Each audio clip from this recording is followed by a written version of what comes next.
ایک آدمی کو اپنی بہن پہ شہوت آ گئی، شہوت سے اس کو ہاتھ بھی لگا لیا اور برے خیالات بھی ہے، توبہ کرو، استغفار کرو، آئندہ دور رہو۔ دیکھیں نا، شیطان جو ہے نا یہ تمہارا کھلا ہوا دشمن ہے۔ ان الشیطان لکم عدو مبین۔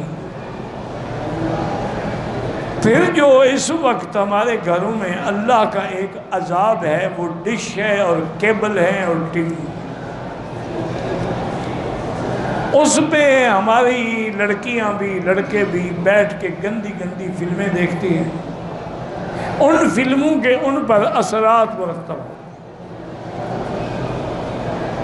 اور پھر کافر لوگوں نے مسلمانوں کو خراب کرنے کے لیے ایسی دوائیں ایجاد کر دی ہیں کہ اگر عورت استعمال کر لے تو حمل نہیں ہوگا، تاکہ محفوظ ہو کے زنا کرتی رہے، اسے کوئی ڈر نہیں ہوگا۔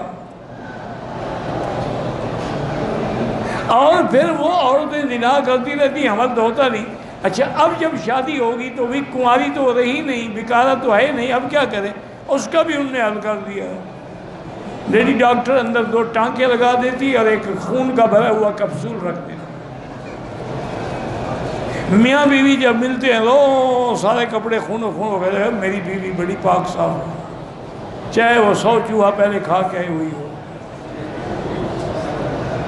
تو یہ سارا ایک عذاب ہے۔ اس کے بچنے کا حل کیا ہے کہ گھر میں دین نافذ کرو، قرآن نافذ کرو، نماز نافذ کرو، اپنی اصلاح کرو گے تو گھر والوں کی اصلاح۔ من مكة حبيبي نور سطع المدينة